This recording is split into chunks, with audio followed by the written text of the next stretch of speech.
All right. Good morning, you beautiful beings. Join me this morning as we dive deep into the world of being, but don't just watch, make sure that you experience. Join us on the unparalleled journey of discovering and growth. The ultimate Birmingham experience starts now.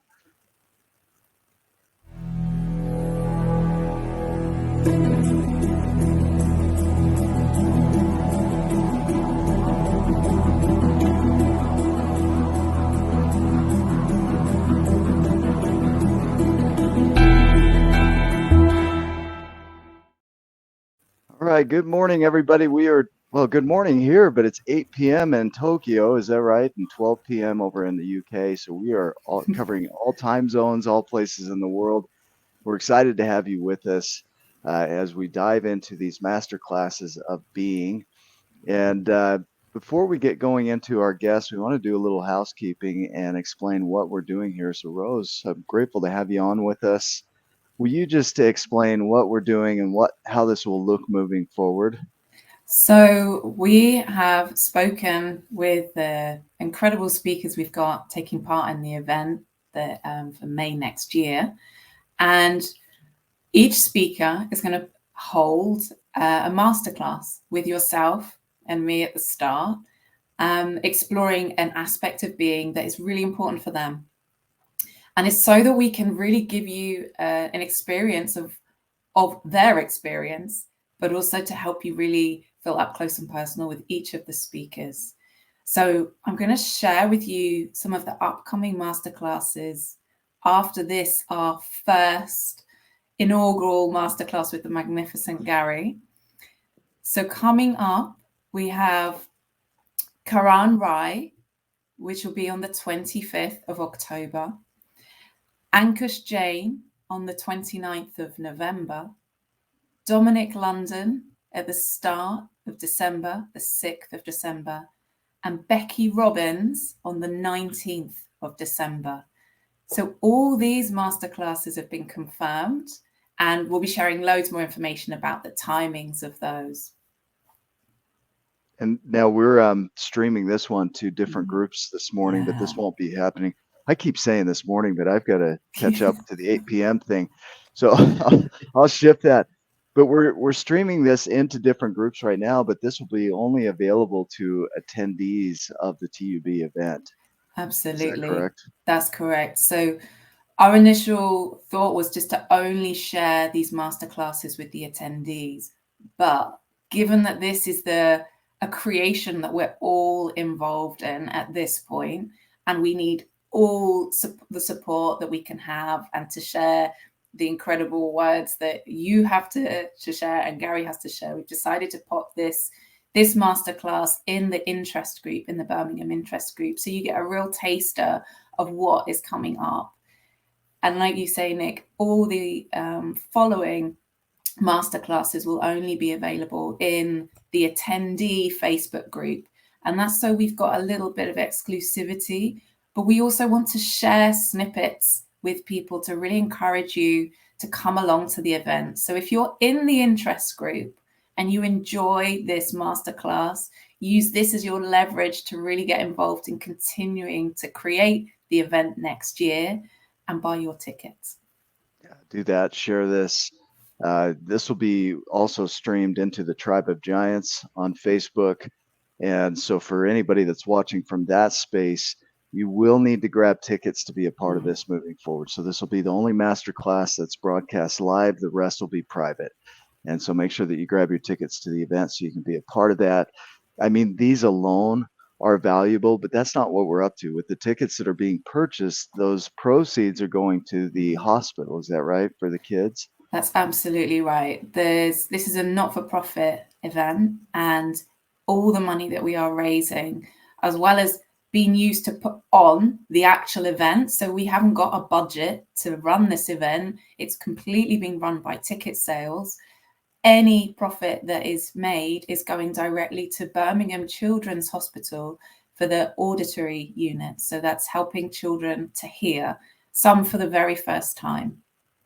Awesome.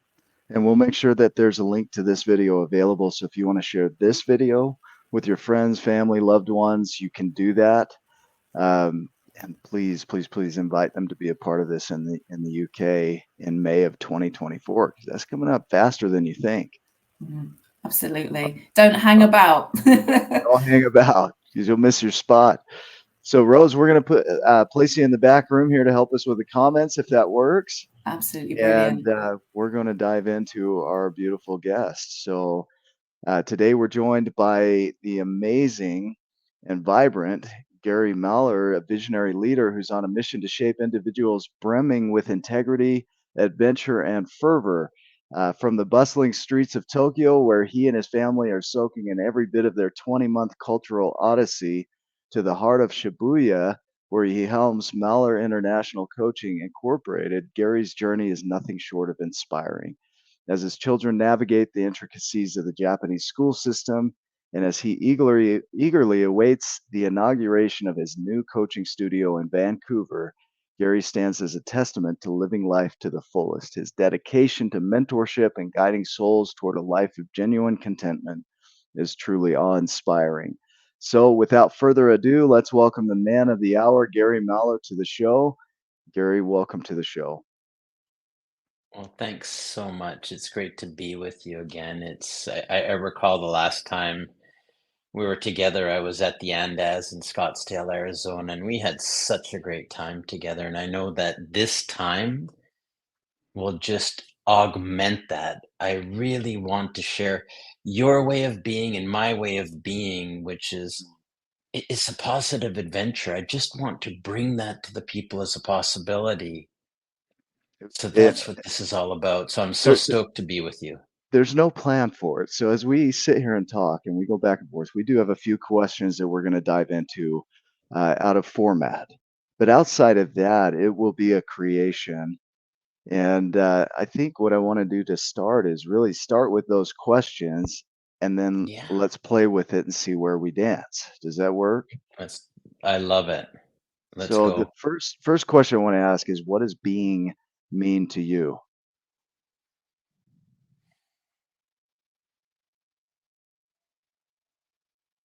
Being is experiencing the totality of life.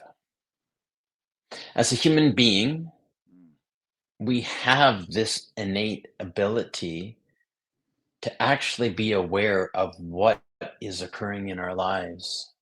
So to me, my being, there's an essence that I inhabit from when I was a little boy, a baby, that allows me to experience myself within the realm of my surroundings. So I get to be with life. Mm, So to me, being is experiential and it is distinctly tied to doing and living and experiencing. So that to me is being. awesome. So it's really it's an experiential. But there's no other word. It's experiencing your environment by what's going on in this inner world. Is that right? So let That's me ask you right. this. What's the biggest single impact working on your being has had on your life? I got my life back. I've heard it told that generally up until 8, there is an innocence that we hold. And around the time 8 occurs, my son is 10 and I can already see it, where we start being told stuff. We start experiencing the world. We start making meaning of stuff, hardships, and we lose it. We lose the sheen of youth. My daughter's 8. Even within those 2 years, you can really see the difference within her openness to life. And successively over the years, we forget because it becomes opaque with the meanings that we place on hurts, traumas, sadness. My work on being has given me my life back. It has given me my youth back, my ability to see beyond what I thought about myself, the judgments I held about myself. the judgments I held about the world, about people. My work on being has allowed me to be with myself as I am and allow myself to be connected to something greater than myself. So, in one word, my work on being has given me freedom. Mm. Yeah, so if I were to sum that up right there, right, going back to the age up until the age of 8, that's where development happens. That's where we really have the freedom to absorb everything that's going on in our environment. They say that we can assimilate to our environment within 2 years, any environment completely, neurologically and everything. And so during those developmental years, that is that freedom time. I remember as a kid being able to just go and explore, somewhat a feral child, right? Go out into nature and just do whatever I want to do and just be, right? And then the world has this tendency to help us decide what has meaning and what doesn't, and we make that part of who we are. And so what I'm hearing is as you dive back into the world of being, that you're getting back into that childhood wonder. You're getting back into that childhood freedom. Is that accurate? 100%. Is I there live in more the to? world of I don't know. I live in the world of I don't know. Yeah, I, tell I, me more I, about well, man, to be honest, for me, 8 p.m. is like I'm in bed at 8 p.m. I wake up at 3. That's my routine. that. So I don't know. I don't know. So, and I know my home right now, I'm at the Hilton in Shinjuku, Tokyo, because in my home right now, I couldn't do this at 8 p.m. We've got teeth brushing, we've got my daughter doing J-pop dance, we've got my son doing this. It's a zoo. Right, So instead, like, I don't know. So I just know that I have some points that I can use and come here, right, and I have status. So they treat me very, very beautifully here. And I could be here and I had clients all day. I got checked in early and I could just be here, be with my clients, talk to some people who wanted to talk to me. And I had 3 hours, 4 hours to be here with some nice music playing and prepare myself for here. So I don't know what's going to happen. yeah. Nobody I does. don't I know mean, what's going to happen tomorrow. yeah, and do you feel like that's where suffering occurs? Is in the wanting to know what happens tomorrow, I think it thinking that definitely we comes know? from wanting to understand oneself or trying to control oneself or feeling bad about oneself because they don't know or there's obstacles or some bad news happens. Okay, and so as a sense of control, they create and predict and create some form of certainty around the knowing. Man, they think they know, and Okay. based on what they think they know, they want to control. And I live in a constant state of I don't know. Mm, mm, And within that, I live in the state of wonder. So I live within the state of wonder of I want that. I wanted to live in Tokyo back in 2016. I said I want to live in Tokyo in the 2020s so my kids can go to Japanese school. I said that in 2015, 2016, and I held it very lightly. And everything that I did along the way without really worrying about it led to us moving here last year. okay, beautiful. And we're going to dive into that because I feel like there's real power in what you're describing there is you had a vision and a creation, but the how became something that evolved along the way. And I want to pull that in, and I also want to get these questions out of the way so we can just get to the conversation. So I want Let's to go. let's do that. Let's get these next two questions out of the way, and then you and I are going to riff if that works. Let's do it. Okay. So why would you recommend someone read TUC? And there's another question that's going to go with this. What's one message or insight about being that you wish everyone could access, grasp, or internalize? Can you say the second one again? Yeah, what's one message or insight about being that you wish everyone could access, grasp, or internalize?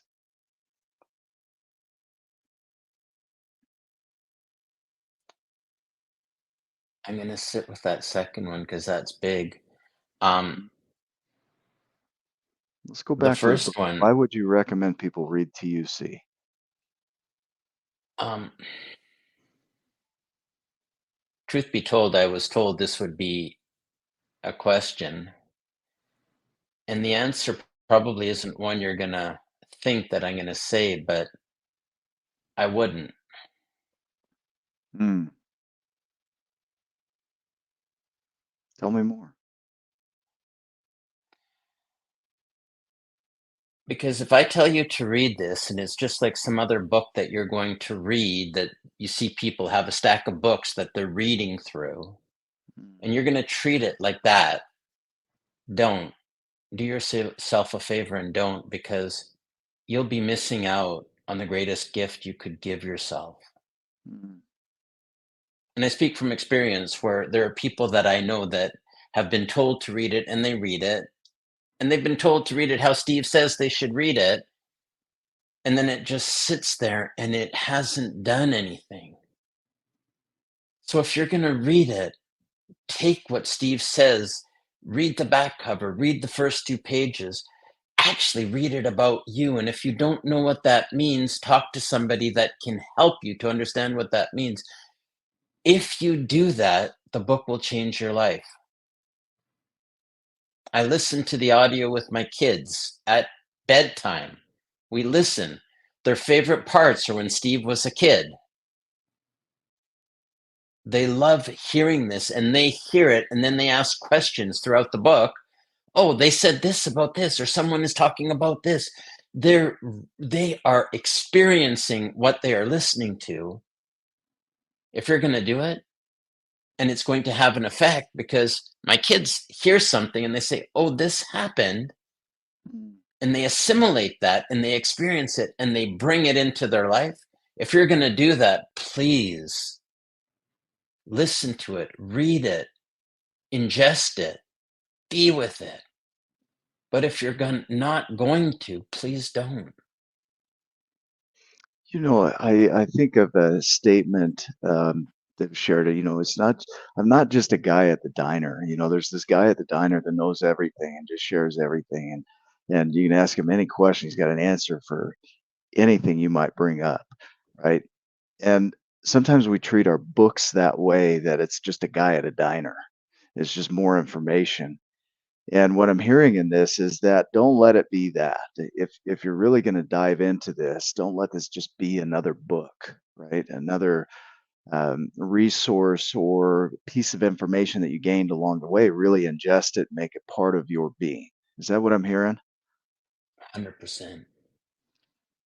Now, how does that tie into this next question, right? So, what's the message or insight about being that you wish everyone could access, grasp, or internalize? We can't help not being. In this being movement, we talk about being like it's something that we're attaining. We're always being, Yeah. Okay. but we're just not aware of who we are being. We're not aware of our unintended impact. We don't pay attention to how we're being with ourselves. We don't pay attention to how we're being with the people we say that we love.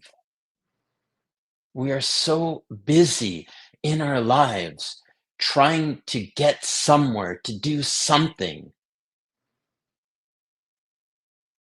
Mm, My whole being, you asked before what it is about being, my whole being is I only got this life.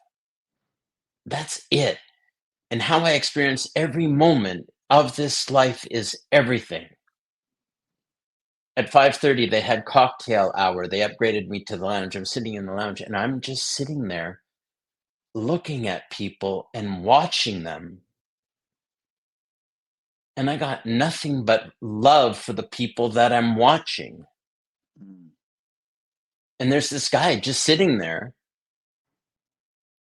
and they're like, Who is this guy? He's just so peaceful, but just looking." But I can see how certain people are rushing to get to the front of the food line, or are rushing or doing whatever they're doing and not paying attention. We're sitting and there's a beautiful skyline of Tokyo as it's getting dark that's lighting up and no one's paying attention. Hmm. So they're not present. Is that what I'm hearing They're not inside of that? present. They're not present. They're not paying attention. Hmm. Yeah, so being is something that it's not something you acquire, it's something that you are. It's something you inhabit. It's something that you create. It's something there's something about in these four walls of our brains and our experience that people aren't getting. Yeah. And they're all trying for something to get something to give them for something that they're missing. The whole premise of my life and my business is being alive, becoming alive, realizing the life. And that's all of the parts of life, not just the good parts, not just the good news. It's all of life.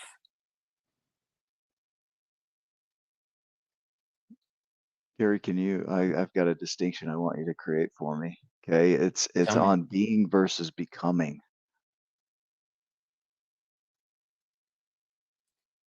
So on my business card, Uh, it just has my name and it has be with a line and then come alive. So be alive, come alive, become alive. So to me, there's really no distinction because in my being, every moment that passes, I'm becoming something. mm, But in my being, I'm not becoming something to be something else. So many times I got to be a better me. And why would I want to be a better me? I'd rather fall in love with the me that turned up like this. And at that point, I can start creating who I'm being right. and becoming. So becoming to me is just like the act of being over time. And you could even call it being plus doing is becoming. Who would you need to become? Steve says this. Who would you need to Yeah. become to be the person to be more loving?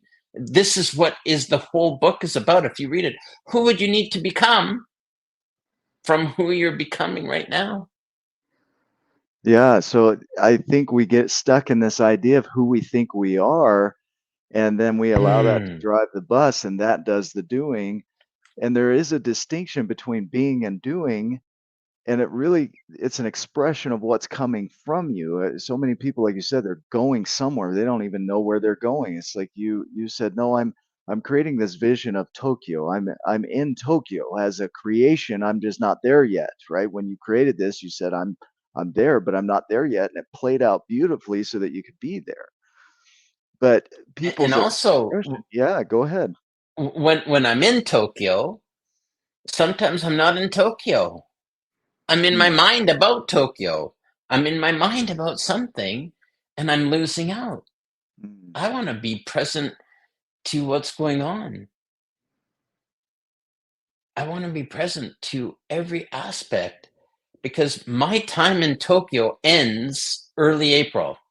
Of course, I'll be back, but it won't be like this where I have a card that says I'm a resident of Shibuya-ku, Hmm. that I'm entitled to all of the benefits of being a permanent resident of Japan. They asked me for my passport. I put out my card and they're like, "Oh, you live in Tokyo." It suddenly everything shifts. There's something to the this experience of having my kids in public school, of experiencing people, of experiencing my gym, like it will never come back. And I tell my kids, it'll never come back. And you don't know how much they enjoy their life, how much my wife enjoys her life here. And we'll trade this life for some life in Vancouver, in our new home, in my new coaching studio. Why? I just know that's where I want to be, or that's where God, somebody wants me to be. So this whole being, you asked me what this being, there's a freedom in this not knowing that has me have a knowing that I am living this positive adventure all of the time. Okay, I love this. So we're going to pull this right into the conversation here of going back to the beginning when you talked about the freedom years up until age 8, the freedom years. And this is that. When you say I am in Tokyo, I'm nowhere else. There's nowhere else to be. I'm in Tokyo. I am being where I am. And when I'm in Vancouver, I will be in Vancouver. I will be in that moment, and it'll be a totally different experience because that's where I am being from. And so the becoming is simply the adventure of all of that, right? The becoming is who into that adventure and that expression of that. Is that accurate? Yep. 100%. And 100%. I've never met anybody like you, Gary, that is so present.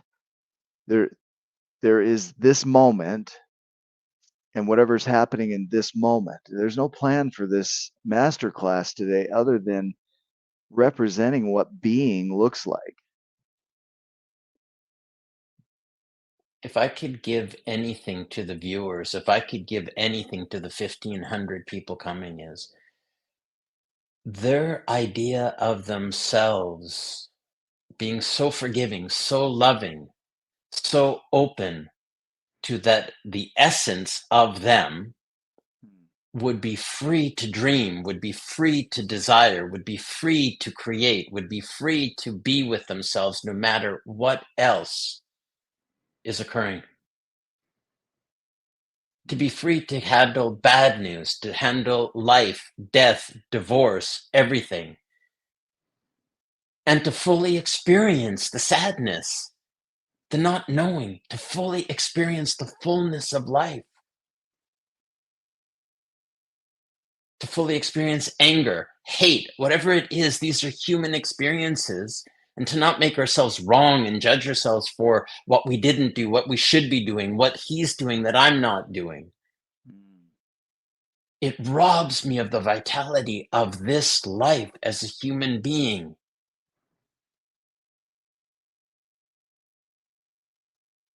Two weeks ago or a week and a half ago, we got news. We're living in a nice house in Tokyo, and we've got a beautiful arrangement. We could stay there until December, and we asked early in the summer, we'd like to stay until April because my house in Vancouver, they don't give me a time when it's done.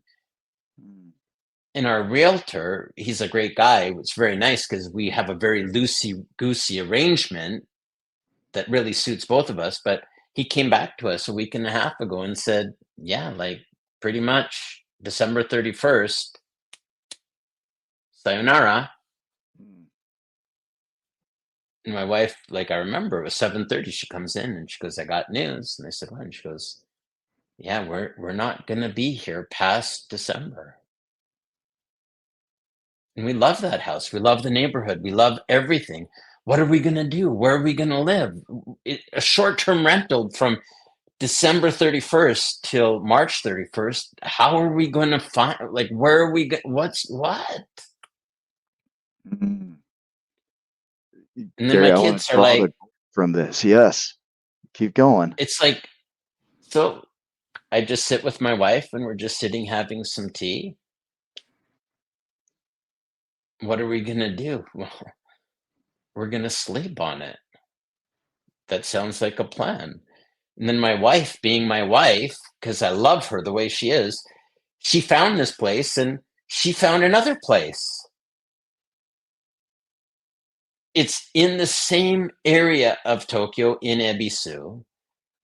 It's a little bit on the other side, but it's 3 minutes to the station instead of 9. It's 10 minutes to their school instead of 4. It's a bit smaller. It's brand new, not 35 or 40 years old. It looks amazing. And I'm like, oh my God, let's just see where it is. So we find it and we go, oh, this neighborhood's amazing. That we always walk around here. This would be really fun adventure for the next 3-4 months while we're in Japan. So she contacts the people and she says, "We like to see it." They say, "Nope, we don't do that." And then we say, "Okay, we give them all the information." And this is just on the internet. This is not anything. And then they say, "Okay, you've been accepted. 5 figures amount of money. You pay us in the next 2 days." And we're like, "What?" In Vancouver, that's a scam. People do that and they never see their money again and they don't get a key. And my wife's like, "I don't know what to do." Mm. We sleep on it. And I tell my wife, "You just tell them, um, in Canada, we don't do this. At least what we want to do is have someone from your company with the key open the door, then we know something." But already in how my wife and I were, as we're typing stuff, giving stuff, they already had an idea that we're trustworthy. Tomorrow we're going to look at the place. Mm. We didn't have to pay that money. We don't have to pay anything, a small deposit. That's being.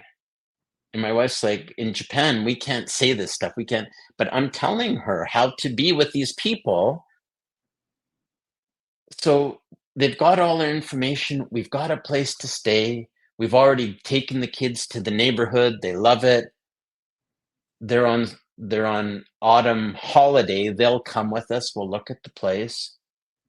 I'll give them their deposit. Like, that's a positive adventure, and that's not all good news. Mm. But I tell you, like, every time I go running in the morning, go past the place, and my wife goes there, she goes, "This is exciting." That's one example. That's experiencing life. And it's not a big story, it's not a crazy story, but I've got big stories, small stories. They're all the same stories because it's me inhabiting life. It's like when I was asked by Raghav to come to Birmingham, he said, "I experienced you in Mumbai and we only spent a bit of time and we talked for a bit." And I said, "I'll talk to my wife." And it took no time at all. And I said, "We'll be there." Why? There's nothing else other than to share the possibility that you could have a life like this, but it's yours. Much like Hardison has his life, Steve Chandler has his life, you have your life.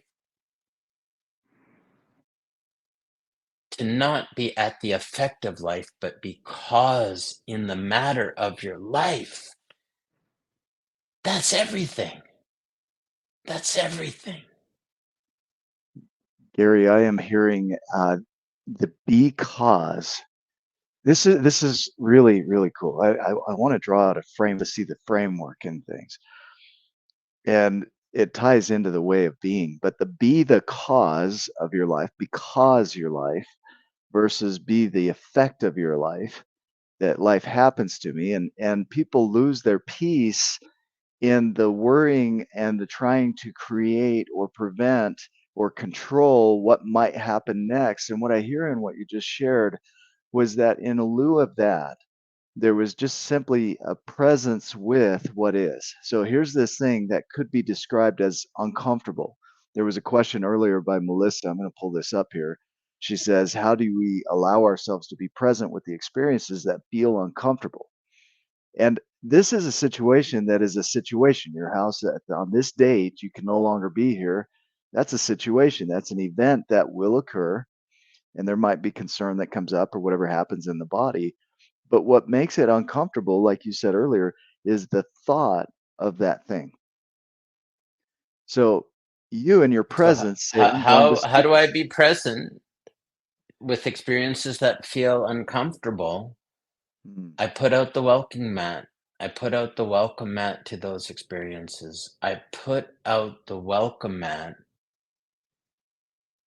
and I experience the sadness of having to leave, knowing that we thought we will be there for 6 months, it'll be 3. Mm. I don't try and pretend Pollyannish that it's fine. I put out the welcome mat to how I wake up in the morning. I put out the welcome mat to how I am, how I turned out. If I do that consistently, I got a shot of loving you and loving people, of being in my life with presence. Mm. There's a gift in that because the more present you are, what hasn't happened yet.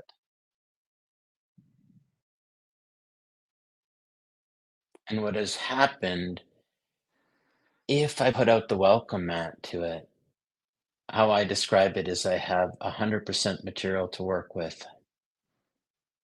Not my idea about it, not my disdain of it, not my anger about it, not my upset about it. I experience those emotions, which are triggered by thought. Thoughts trigger chemistry throughout the body all of the time. But once I allow it, and if I make this a consistent practice to be with my impatience, to be with impatience, to be with ideas, and I am breathing with it, I am present to it, Mm. I'm never really shaken or stirred. That's part of my document. No matter what happens inside of me or outside of me, I remain unmoved and worry free. Nothing moves or shakes me, even when I'm shaken and stirred. So nothing moves me or shakes me. That's a declaration. Even when I'm shaken and stirred. So how can those two be true at the same time? Because And I'm a human being and yeah, sometimes I'm shaken and stirred, but I don't make that a problem. I sit with it. And then the next part of my document is I always know what to say and not to say. I always know what to do and how to do it. And if I don't know how to do it or what to say in the moment, guess what I do? I don't say nothing. I don't do nothing. mm, I be with what is.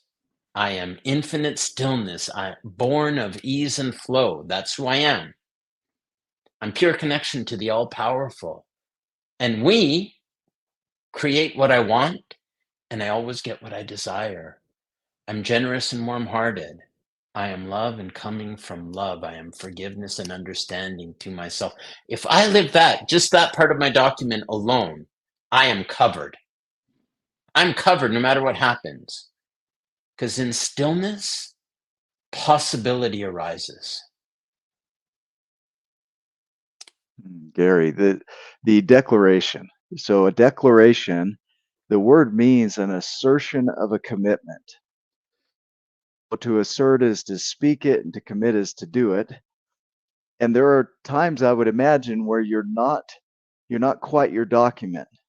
Does that make sense? Like you have it as a declaration, a statement, a place of returning, and maybe you can help clarify this as the assertion of the commitment. If you get in a situation where you're not that and you go back to your being and your presence with what is, does that help you return to your commitment? Or how would you describe what you do with your I don't know if declaration? I call it a commitment. Can I Okay. write what I wrote on my journal from Yeah, sessions absolutely. 2 and 3 of with Steve Hardison? Because that's What when I created my document. And this is what I did in my time prior to be here. And I didn't know what I'd write, but I had an idea I would share this.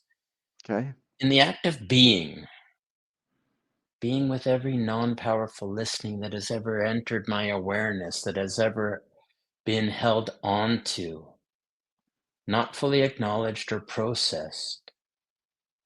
Being that I am forgiveness for the judgment that I have heaped upon me, myself, and I. Being that I am the forgiveness of the judgments of all my life that have held me back, weighed me down. I offer balm and succor, peace and restfulness to my weary heart. So when I'm not being who I say I am, you know what I bring? Peace and restfulness to my weary heart. I bring my current loving self to the old wounds, hurts, traumas, samskaras, and I allow them to bleed out of me. It's like the old life force is allowed to dissipate and leave me.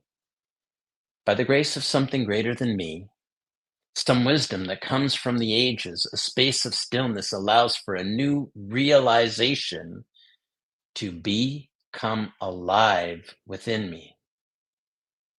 My document is not some magic formula or prayer. It's not an affirmation or some wishful thinking. I don't hold on to it with any particular affection. I don't place any great importance to it for me, yet it is sacred.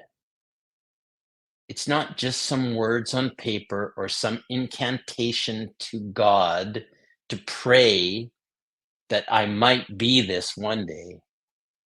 It's an experienced act of being grace to my one and only mortal soul. When I speak my document, I open up a part of me that is pure connection to the all-powerful. It is something beyond this small Gary that unites with something beyond me, and it honors the small Gary, and it realizes that it is the universe. I don't believe or repeat the lies I used to believe to be true about myself. My speaking creates my word. So this is where, for me, I have no commitment to my document. None. I've got no Don't- commitment to this perfection of me. Some of the forgivenesses that I did with Steve, I forgive myself for judging myself for believing that I can't do it. How many people listening to this call believe they can't do it? They can't handle it. I've had that all my life. I sat with every time I believed I couldn't do it. I couldn't handle it. I couldn't make it. I sat with it. I let those things bleed out till there was nothing left. And something came and said, for the truth is, I am connected to the all powerful. So once I let go of those old ideas, somebody, something had me say, for the truth is, I am connected to the all powerful. So you can see how that became part of my document. Mm. I forgive myself for being depressed a lot of the time. Who here sometimes is depressed? I didn't want kids because I didn't want my sadness to pass on to another generation because I was sad every day. I let it bleed out of me, for the truth is I am connected to the all-powerful. I forgive myself for being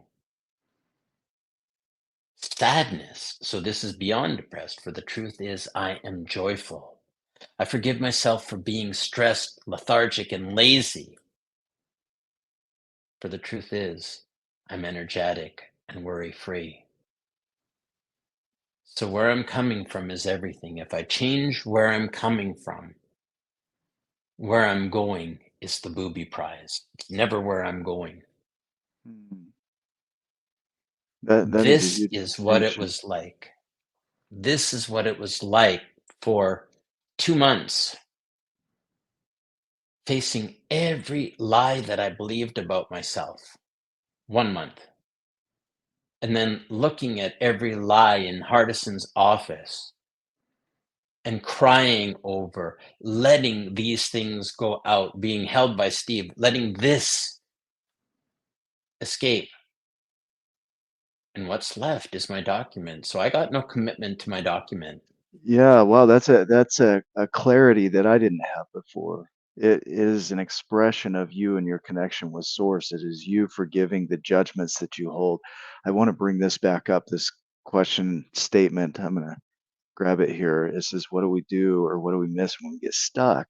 And this is what you're speaking to, is that you sit with that and you allow that to bleed out, right?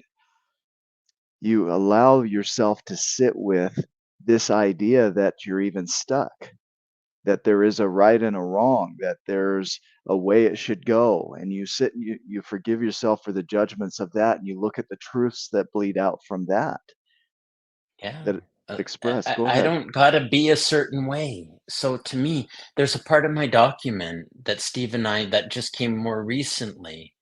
And this really speaks to this because right or wrong, I don't believe I'm right or wrong. And I'm not saying that if I do something wrong, that I'm not giving myself a get out of jail free card. There is the act of my word, of me, the commitment I have. You talked about commitment. The commitment I have is to my word, to my word about what's important to me. Because if I lie to myself, that washes everything away. I can't be present. So right there, I won't do stuff that I know will hurt me or hurt those I love. That's a given. That's a baseline. But where I'm coming from, I am goodness. Most of us feel we're not good. We're not good enough. We're not good. We're not righteous. I am free from fault or blame, guilt or shame. So sometimes if I feel blamed or guilty or shameful or less than or compare, so that's a human thing. That happens to everybody. That happens to me. But remember, nothing moves or shakes me. Those come up. Guess what? I sit with those. I forgive myself for judging myself for feeling shameful, or that I didn't do it good, or something happened because I did something, or something didn't happen. I didn't get the client. I am impeccable in all I do. This is the key point from what I said before. I'm impeccable in all I do and who I am being. I'm impeccable in my word to myself. If I say it, I will do it. And if I don't do it, I honor my word. I will clean up my messes. I'm expansive and magnetic. I'm open-hearted, communion and communication. I am dazzling. I am smooth. I am charming. I am immense, irresistible, and I live a life of integrity. I am forever at play, and I live in the mystery, and I create from the unknown. Dude, that I live. I live that daily. I live that daily. You talk to my kids, they're not going to say daddy is perfect. Yeah, They're good. not going to say that. Well, But you know people what they're get going to stuck on say? that idea, yeah. You know what they're going to say? Daddy is fun. Daddy swears. Daddy does things. I know when I'm with daddy, we're going to have a good time. I know when I'm with daddy, he's always going to be for me, no matter what it is. Sometimes when mommy is doing whatever, I'll just look at them and we'll just kind of laugh. We'll just be like, daddy's got your back. And they know when they need to step up, my wife can count on me to be daddy that will be that loving, masculine father that they know. My daughter says, hey, big daddy. She knows no matter what, I'm there. My son knows through my being and this time that I am there for everything for them.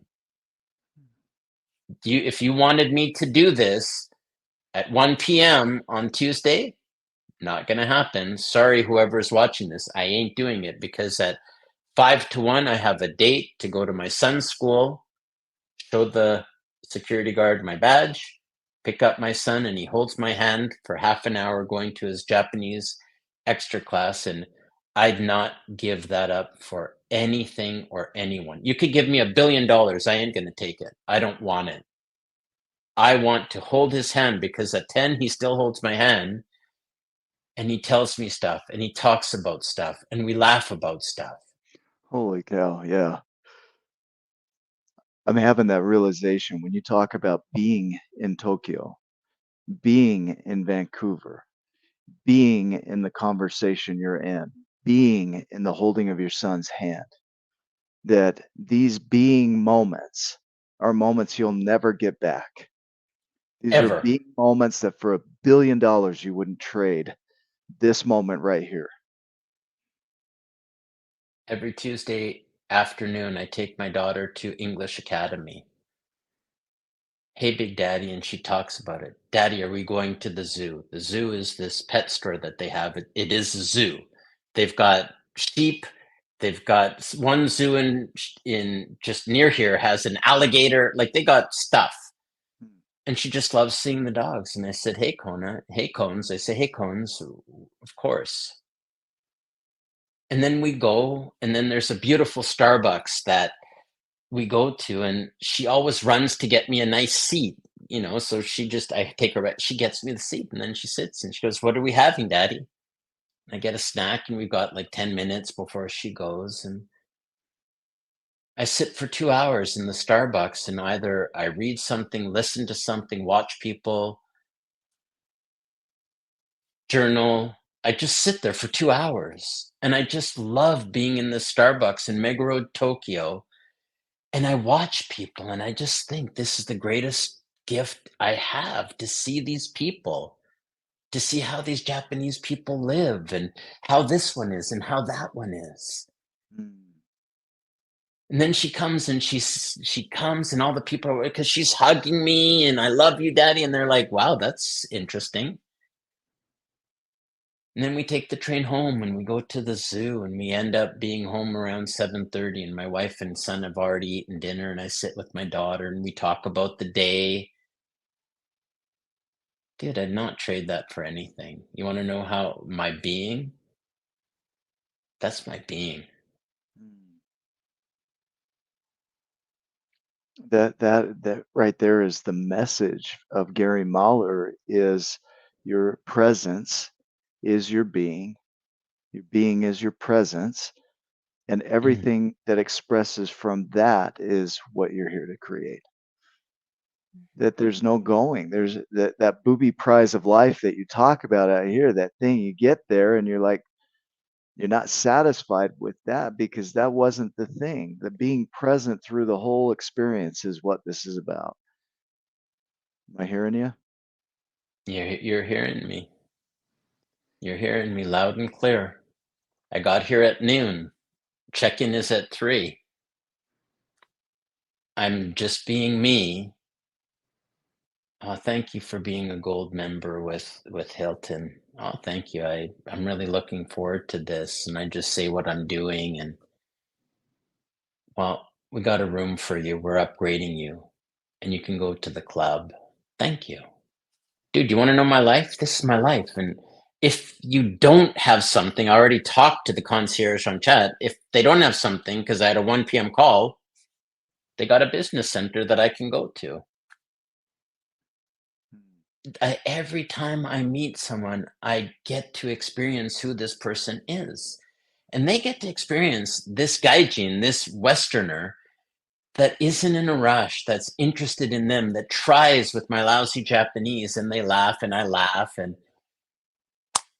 dude, this is my life. Until I die, this is my life. I'm never Every working. I'm never not working. Not working. I want to pull this I comment love out. that, Ellen. And this is unfiltered, but I Yes. love the Yep. question. If they were my wives from a previous relationship, she wouldn't be my wife. And you can have judgment about me. I wouldn't do it. I just wouldn't. I wouldn't marry someone with someone else's kids. I wouldn't. It's Mm. not me. My kids laugh because up until the time I was with my wife, I didn't want kids. And I probably think without my wife, and I can't say because I don't know anyone else, but I only have kids because it's with my wife. In 2010, I was living in Tokyo with my wife, and then my visa expired and I had to go. And my wife, we were dating at the time, we were living together. She said, well, I've talked to you for a couple of years about kids and you're very non-committal, and now you're leaving. Um, I want to have kids. So I'm telling you, you've got 3 months to decide if you want to have kids, but don't decide you want to have kids to be with me because that's not what I want. Go find yourself and decide if you want kids. For 3 months, I went to Bali, almost died surfing. I went to Chiang Mai. I did a retreat of meditation and yoga. I decided I wanted to have kids. My kids laugh. They go, you didn't want kids? How did we get here? And I said, because your mom asked me a question and I made a choice. And somewhere, somehow, God gave me you. And it's the greatest gift he ever gave me. And you want to know anything that I've ever created? The greatest thing that I ever did. And I didn't have much to do with it, except a few, some pleasure. And then these kids came.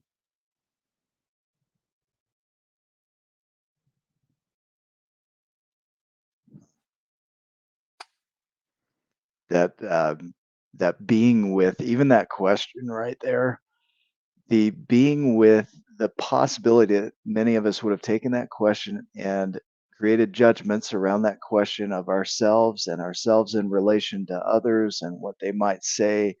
And Gary, your honesty, your ownership of your inner world of this is who I would be in that situation. And even the kids that I have were a creation in the present, in the moment. You went and found whatever you needed to find, but there was no finding. It was already within you, and inside of that, you got this blessing of these kids, right? Your children. Man. And they're the greatest gift ever. But I needed to make the choice. I want that. And at the time, I didn't know what I was going to be. Like, I had sold my business. I had a bit of money from selling the business, but man, I wasn't anywhere set. So at 45, starting a family, having a bit of money, but having to recreate myself and start a family. And that's a pretty tall order. That takes some kahunas. Yeah. Gary, let me ask you, if there was a question you would ever want to be asked, like one question you wish somebody would ask you this question, what would that be?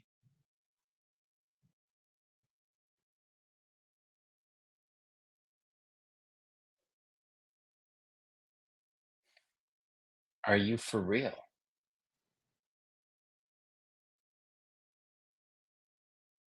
Is it really what you say? Hmm. You know Tell what me my more. answer would be? Yeah, You know what let's my hear it. answer would be? Spend a day with me. Spend 2, spend 5. That's what I do for a living. People spend a day with me. 2, 3, 4, 5. They pay me for me to rub off on them. The way I am here, you ask my wife, she's going to say it's the same thing. No difference. You ask me what it would be, I'll tell you the way it is. Am I perfect? No. Do I swear? Yes. Am I this? Yes. I'm a human being that's in love with being a human being. So if anyone wants anything, you want to bring people to this event, they're going to meet Karan Rai. They're going to meet all these beautiful people. Hmm. All that we have, we're no different than anyone else. And Kush is no different. He's a good friend of mine. Devin Bandison, good friend of mine. Chris Doris, these are my people. Alan D. Thompson. All that we have is we're okay with ourselves. We're okay with our lives. And we're able to be with that in a way that interacts with the world, that we're very conscious about how we respond to the world. Hmm. And the world reciprocates back to us how we're being. Hmm. So it really comes back to who you be, who you think you are, is everything else will express from that. So no matter the situation, no matter the challenge, no matter the event in your world, who you are will dictate what happens or expresses no matter what's going on. Is there another way to say that? That's right. That's perfect. And sometimes it's not pretty. Sometimes it's painful. Sometimes it's hard. But I will be with I will be with everything going on. including the hard stuff. Can I just read one more thing? I don't know if we Yeah, got time. Can I just I read think one we more do. thing? Rose, are we good on time?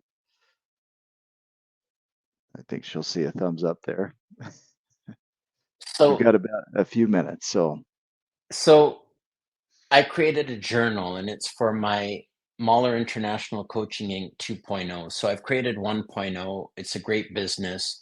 In 2 years, I turned 60. I decided that my work with Hardison this year, this coming year, is all it is 2.0 of my business. And all it means is whatever I'm done with in my business that's tried and true is gone. Whatever it is that I love in my business that's maybe pushing the envelope, that's what's coming. So I have a journal, and all my journal for my business 2 years from now, I'm creating now. All it is vignettes about my daily life. Every 2 days, I write it. So MICI 2.0 day 24 potentiality within resistance. If you take a look at my stories, you'll see yesterday, the day before yesterday, we went to Meiji Jingu. My daughter was in a little kimono. That's Shichigo-san. At 7, little girls can wear the full kimono. For my wife, this is a big thing. We went and took pictures in the studio, and I'll just watch myself. So when we took the pictures, do you see my eyes rolling? yeah. That's me being present to taking pictures, and I had to wear the Japanese thing. I did it. Meiji Jingu Day was not originally Meiji Jingu Day. Meiji Jingu is a shrine, a forest within Tokyo. It's just behind me. I'm in Shinjuku right now. So we had the best day ever at this most holiest of shrines in Tokyo. It was a day Kinchan, that's my wife, set aside to celebrate Kona's Shichiji Go-san. For me and my listening at that time, it's a long day, a boring day, a hot day, monotonous day, taking photographs all day, and something to endure. The same was for my daughter and my son, and even my wife for a little bit. I didn't even take time to consider the importance and meaning of this day for my wife or my daughter. Yes, this is how I really heard it and created it. You want to know how perfect I am? That's me. Hmm. So, anyways, I realize this, and she tells me, and then she says, "Oh, it's this Monday," and I just shelve it. Sure, I'll be there. You know, when I say I'll be there, I'll be there. I'll show up, but I ain't Yep. gonna be there. So that's the truth. For context, Hichigo-san is a traditional Japanese rite of passage and a festival day for 3 and 7-year-old girls, 5-year-old, and sometimes 3-year-old boys, held annually in early October into November to celebrate the growth and well-being of young children. As it is not a national holiday, is generally observed the nearest weekend to the middle of November. For my wife, this is a big thing. For her culture, I didn't even hear this, but I was open to myself being selfish and not really being present to it. It's like, whatevs. They go early to put on their kimonos, and they are beautiful. Me and my son has this beautiful suit that he's wearing. I've got my casual business suit on, and he's like, "How's today gonna be?" And I said, "You tell me." And he goes, "I don't know, Daddy." We went out holding hands like $1,000,000. We went, we're having fun, we're laughing. They come up in a cab, all dolled up. And Kona's just looking beautiful, and all the tourists are taking pictures of my daughter because she's so beautiful. They're taking pictures of my wife, and she's just so happy. And I don't realize it, but at this shrine, you can go to this temple where no one's allowed in except people that are observing these Japanese ceremonies. My wife's like, I don't know if it's time yet. It's a bit early, but I'm going to see if we can get in. And I'm not even going in because it's like you can't come in. They're not allowed. So I'm like, I'm a white guy. I'm not going in to this holy place. And she's like, we're in, come in. She signs it. Within 15 minutes, we're in the holiest of temples. It's beautiful. The ceremony is beautiful. This is what it's all about. So I'm open. I'm open. Like I'm not open, but then I'm open. We had the most beautiful day. And within that, Kona's tired. She's hungry. It's heavy, this kimono. It's layers. And she's cranky. But I tell you, at this point, because I've already created myself, you know what? I'm going to be here. I'm really glad that we didn't come 2 weeks ago and it was 33 Celsius, which is like 80 something. Mm. It was the most beautiful day ever. And it unfolded. It unfolded. It unfolded. And then we were finished and hungry. And then we said, let's get out of this. We took a cab. They got out of it. My wife found us a beautiful dinner, lunch. So I let myself be me. We had the most beautiful day. She has beautiful pictures. We were with everything, the full catastrophe of life. Beautiful, We'll right? always remember that day. All of it. There was nothing about Oh, that day that needed to change. The good, the bad, what we would label good or bad, the uncomfortable, the comfortable, the beauty, the not so beautiful. It was all allowed. yeah. Gary, if you gave one final message here as we wrap up to the viewer, there's somebody on the other side of the screen watching this. Each person individually is watching this in their own place, and you're speaking to them one by one. But you're only speaking to one person. You can share one final message with them as we wrap up. What would you say to that person across from you right now that's watching this screen? If any of this resonates for you, and I'm speaking to you, whoever is listening to this, if anything of how I'm living and being resonates for you, I assure you it's possible. I assure you, with an open heart to being with yourself as you are, allowing yourself the modicum of, I want this in my life. For me, I wanted more peace. I wanted more presence. Allow yourself to be how you are. Keep reading this book of being. Keep being a part of this. When you come to this event, how they're organizing it for these days, they are fashioning it so that each person can come to grips in terms of who they are and how they turned out. And with the help of myself and the other speakers and the people coming that have been a part of this movement, if you come not to learn from us, not to be like us, not to touch us, but I promise you, we'll rub off on you, much like when I see Hardison, he rubs off on me. It's possible. If there's anything that resonated about my way of being, you can be that because I wasn't this way because of all of that opaqueness and the lies that I believed. I am certain beyond a shadow of a doubt that you can be who you were meant to be when you were born, Mm. who you're dreaming, who you are dreaming of being. It is possible. I'm not that great. I don't do a lot to do this. Over the 23 years since I've started on this, I've meditated in my own way. I've gone to meditation retreats. I've done these things. You know what I've done the most though? I've been present to who I am and how I show up, and was really working with Steve with this aspect of forgiving myself for judging myself, that really opened myself up to really be able to be with the totality of life and be aware of what I'm creating. Mm, So my message is, it's possible.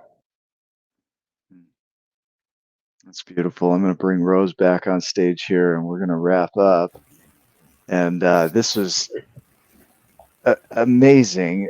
Such a simple message, but it's not easy. It's not an easy message. It's a simple message, and it's very powerful and possible.